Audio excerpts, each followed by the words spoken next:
ओडिशार एमिति 13टी अजଣା ऐतिहासिक नाम जहाँ जानिले आपणଙ୍କୁ आश्चर्य କରିଦେବ। ଚାଲନ୍ତୁ ଜାଣିବା ଓଡ଼ିଶାର ଏହି 13ଟି ନାମ।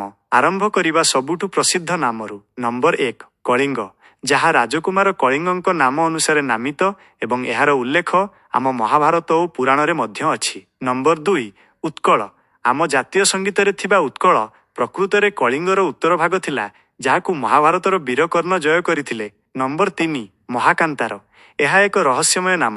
ଗୁପ୍ତ ଯୁଗର ଏହି ନାମଟି ଆଜିର କଳାହାଣ୍ଡି ଏବଂ ଜୟପୁର ଜଙ୍ଗଲ ଅଞ୍ଚଳକୁ ବୁଝାଉଥିଲା। ନମ୍ବର 4 ଉଦ୍ର, ଏହା ସମୁଦ୍ର କୂଳିଆ ଅଞ୍ଚଳ ପାଇଁ ବ୍ୟବହାର ହେଉଥିଲା।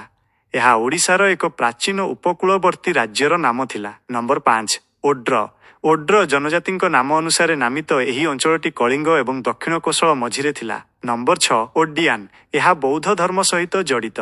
ପ୍ରାଚୀନ ବୌଦ୍ଧ ଗ୍ରନ୍ଥରେ ଏହି ନାମ ମିଳେ, ଯାହାକୁ ଅନେକ ଗବେଷକ ଓଡ଼ିଶା ବୋଲି କୁହନ୍ତି। ନମ୍ବର 7 କମଳମଣ୍ଡଳ, ଏହାର ଅର୍ଥ ପଦ୍ମର ଅଞ୍ଚଳ ଏବଂ ଏହା କଳାହାଣ୍ଡିର ନର୍ଲା ଅଞ୍ଚଳକୁ ସୂଚିତ କରୁଥିଲା। ନମ୍ବର 8 ଦକ୍ଷିଣ କୋଶଳ, ଏହା ପ୍ରଭୁ ଶ୍ରୀରାମଙ୍କ ସହ ଜଡ଼ିତ ସ୍ଥାନ।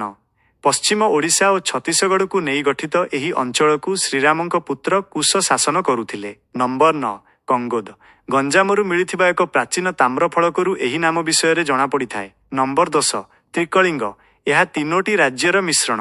ସୋନପୁର ତାମ୍ରଫଳକ ଅନୁସାରେ କଳିଙ୍ଗ, ଦକ୍ଷିଣ କୋଶଳ ଏବଂ କଙ୍ଗୋଦକୁ ମିଶାଇ ଏହା କୁହାଯାଉଥିଲା। ନମ୍ବର 11 ତୋଷାଳୀ, ଏହା ସମ୍ରାଟ ଅଶୋକଙ୍କ ସମୟର ରାଜଧାନୀ ଥିଲା। କଳିଙ୍ଗ ଯୁଦ୍ଧ ସମୟରେ ଏହା ଏକ ପ୍ରମୁଖ ସହର ଥିଲା, ଯାହାର କେନ୍ଦ୍ର ଥିଲା ଧଉଳି। ନମ୍ବର 12 ଓଡିଭିସା, ପ୍ରାଚୀନ ବୌଦ୍ଧ ଶାସ୍ତ୍ରଗୁଡ଼ିକରେ ଆମ ଓଡ଼ିଶାକୁ ଏହି ନାମରେ ଲେଖାଯାଇଛି। ନମ୍ବର 13 ଯାଜନଗର, ଏହା ମୁସଲମାନ ଶାସକଙ୍କ ସମୟର ନାମ। ତାରିଖୀ ଫିରୁଜ ସାହି ଭଳି ପ୍ରସିଦ୍ଧ ପାର୍ସୀ ଇତିହାସ ବହିରେ ଓଡ଼ିଶାକୁ ଯାଜନଗର କୁହାଯାଇଛି। ତେବେ ଏହି 13ଟି ନାମ ମଧ୍ୟରୁ ଆପଣ କେଉଁ ନାମ ବିଷୟରେ ପ୍ରଥମ ଥର ପାଇଁ ଜାଣିଲେ? କମେଣ୍ଟ କରି ନିଶ୍ଚୟ ଜଣାନ୍ତୁ।